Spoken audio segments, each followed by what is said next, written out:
Welcome to the Heart-Led Business Show, where compassion meets commerce and leaders lead with love. Join your host, Tom Jacobs, as he delves into the insightful conversations with visionary business leaders who defy the status quo, putting humanity first and profit second.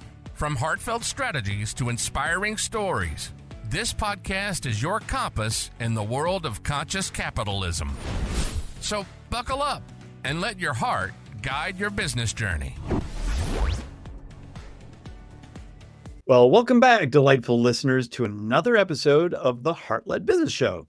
Today, we're fortunate to have the fabulous Alice Maria James as the host of Read This, Author's Corner, and the spirited executive director of the Black Authors Hall of Fame.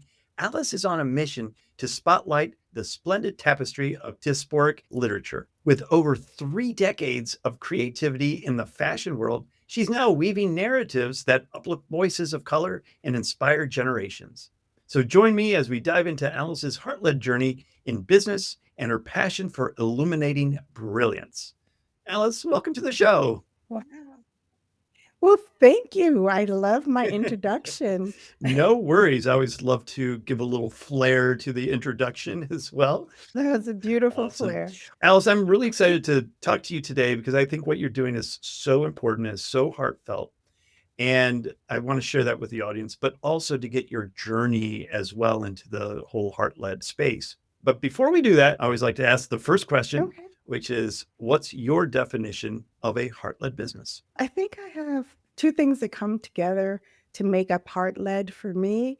One is it's that thing that you would do whether you're getting paid to do it or Yep. not. It's just one of those things, as they say, I Right. can't help it. And then the other thing was my pastor had said to me many years ago, that thing that kind of gets under your skin and you are looking for somebody to fix it. Like, why can't they fix this? What's wrong with this? And you have all of these ideas and all of your imagination goes to solving that problem, but you don't see it as your problem to solve. That is the calling on your spirit to fix that problem. Oh, nice.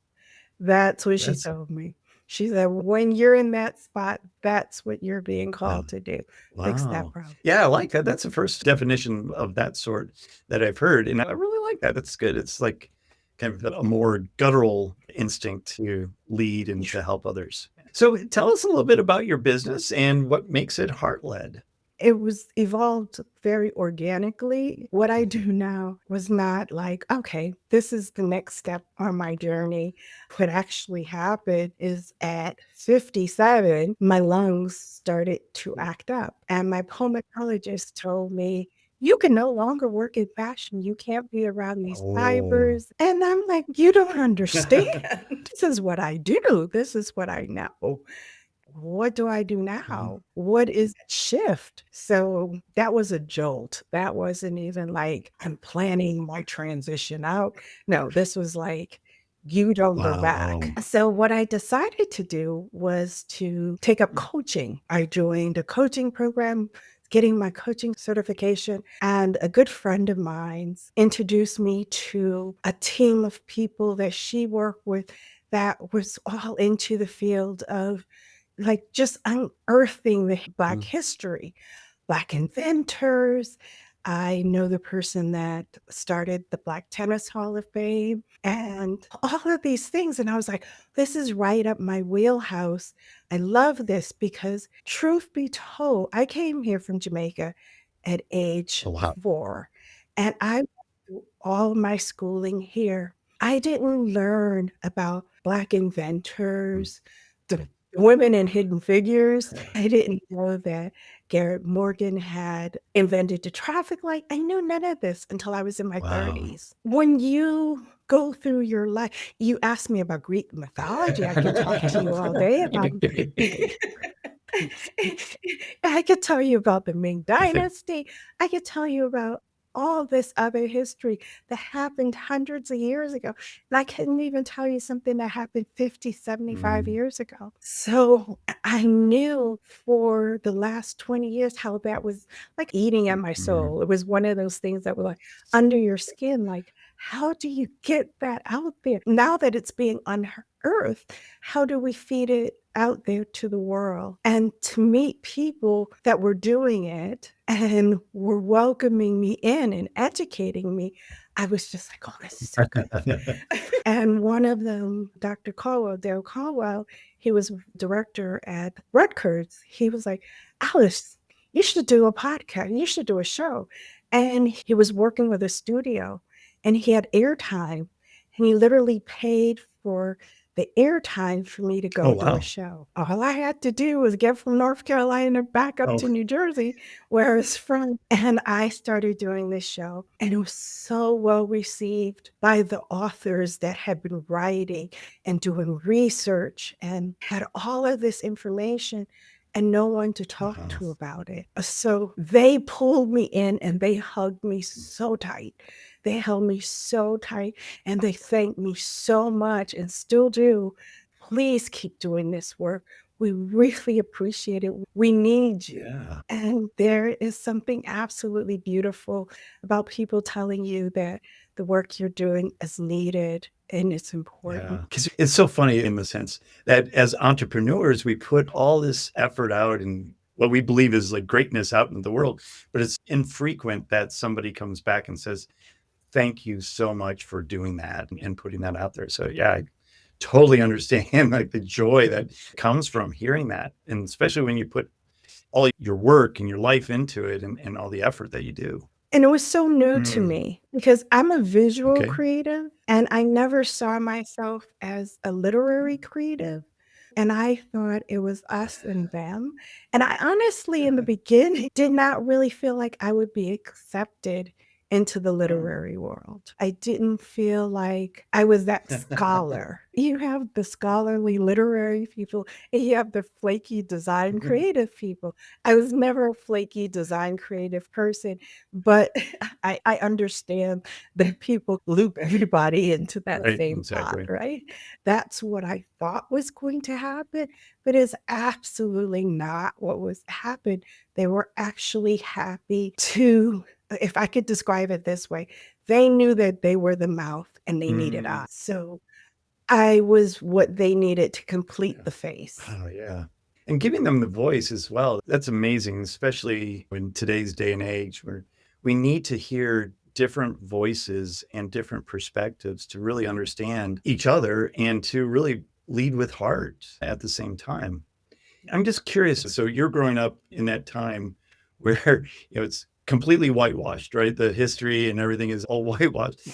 What did it feel like to finally realize all of the Black voices and the Black inventors and all that were pushed down because of the whitewashing? How did that feel to discover that? It felt unfair in some ways because, as I said, Strength Finders describes me as a learner. So I am that learner. So I am that person that if I knew that there was something to dig for, I would have been digging. But you don't know what you don't know.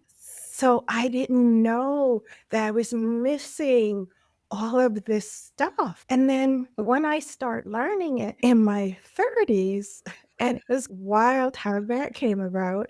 Just as a quick story, I was in the fashion industry, but then I had started an interior decorating business. And as part of it, I started offering Black artwork. And as the person that started that, it was like a networking kind of thing. She started it, and one of the games that we played at this networking event where you meet these artists was Black history of inventors. That's how I learned it, playing a game while I was selling art.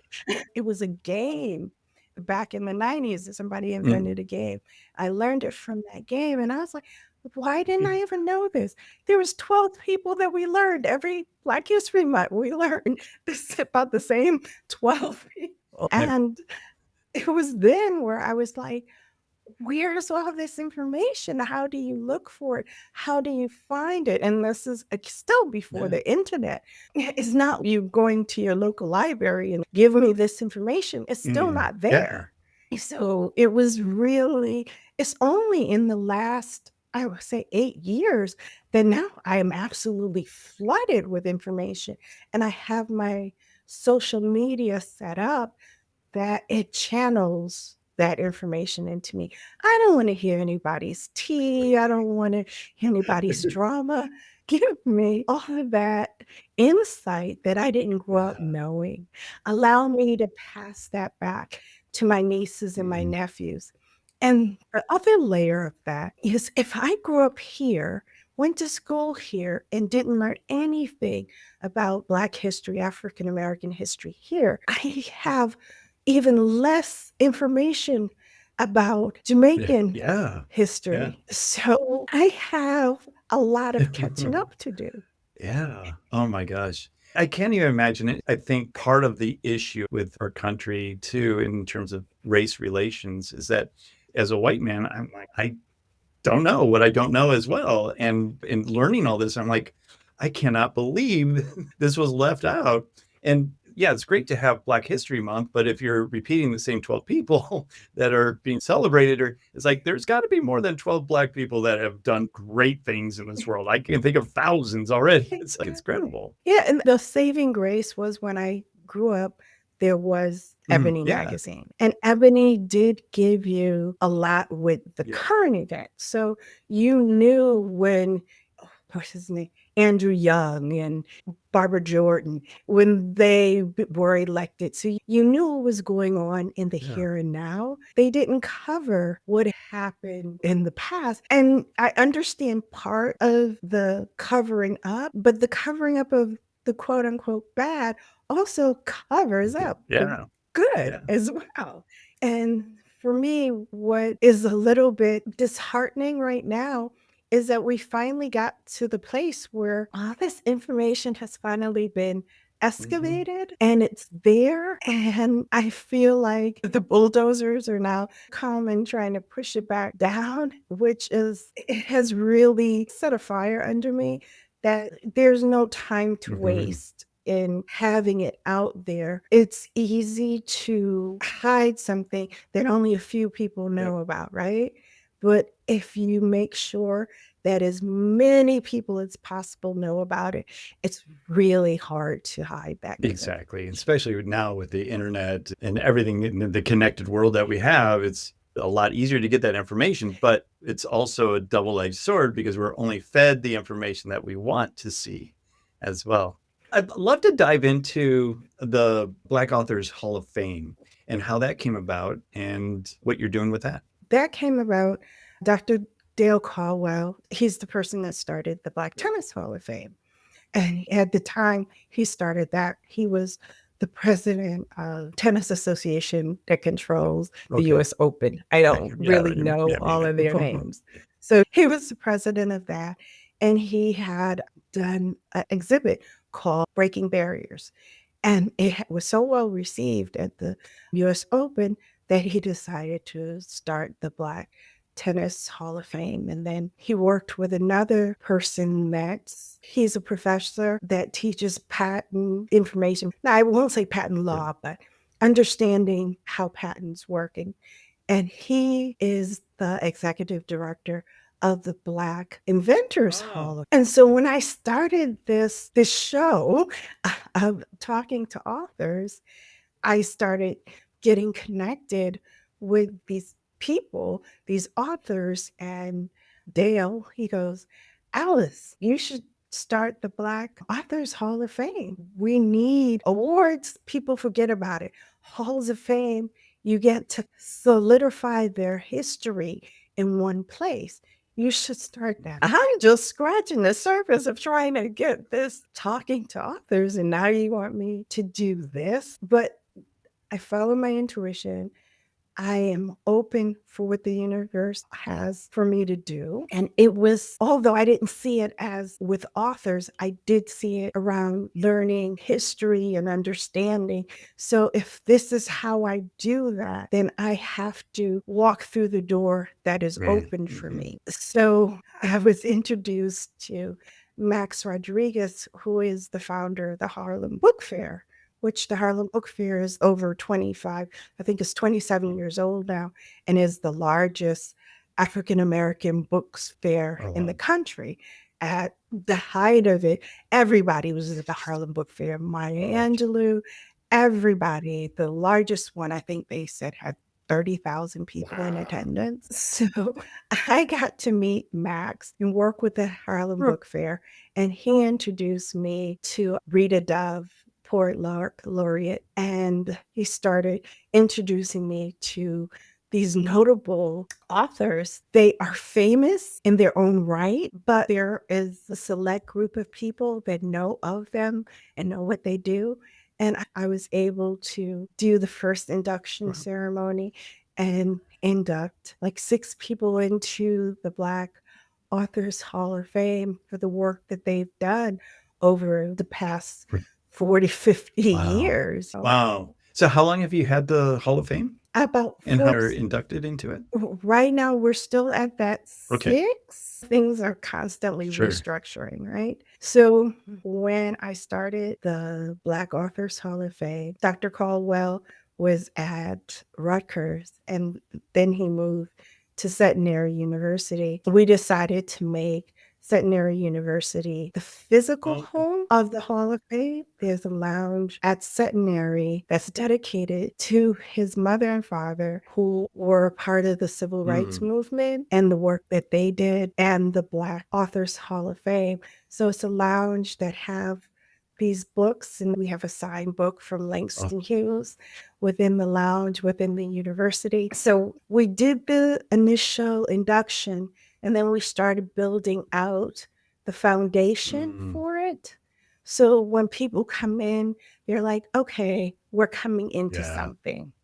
And as life is always changing, Dr. Caldwell is now on the campaign trail to become Lieutenant Governor.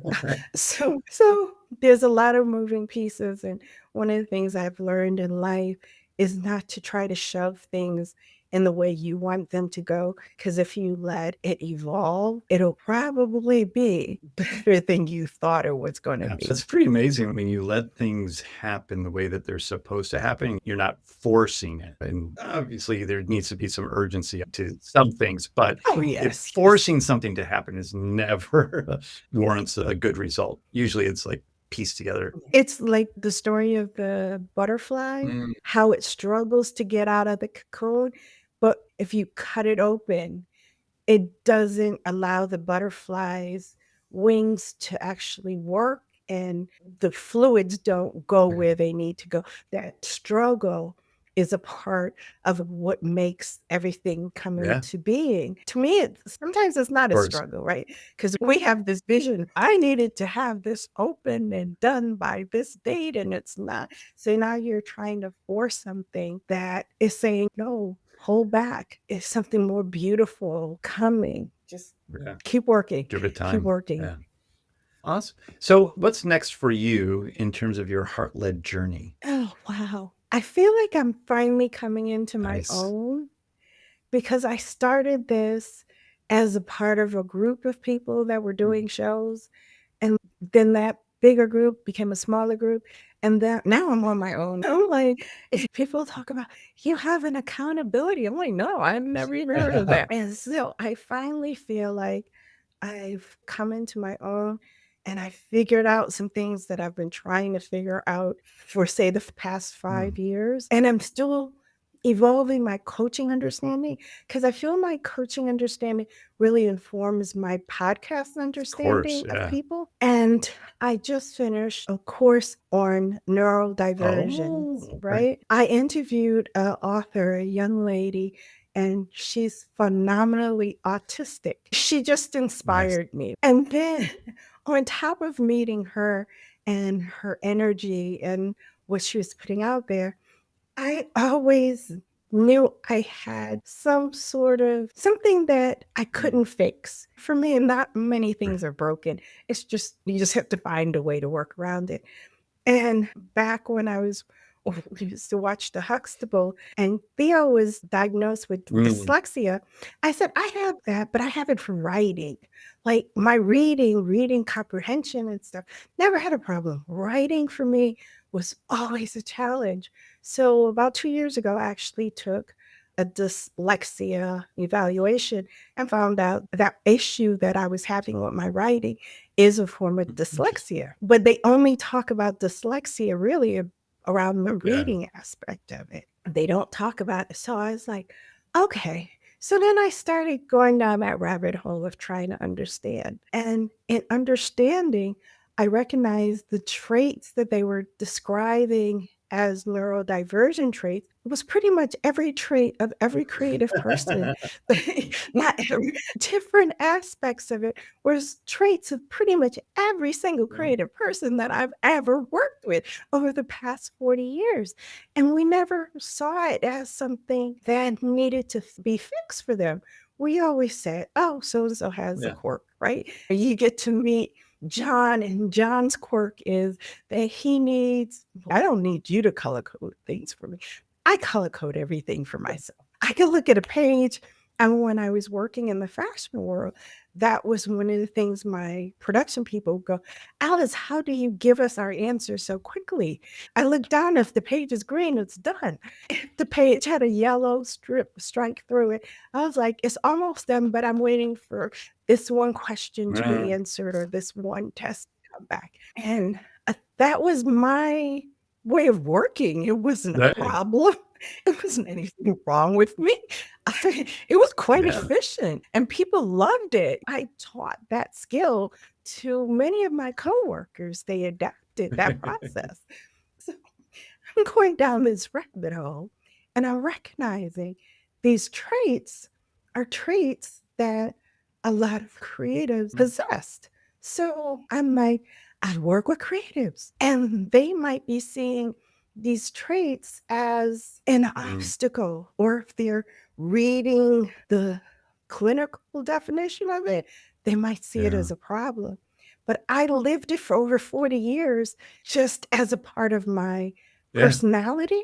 And I've seen other people live it all their lives just as a part of their personality.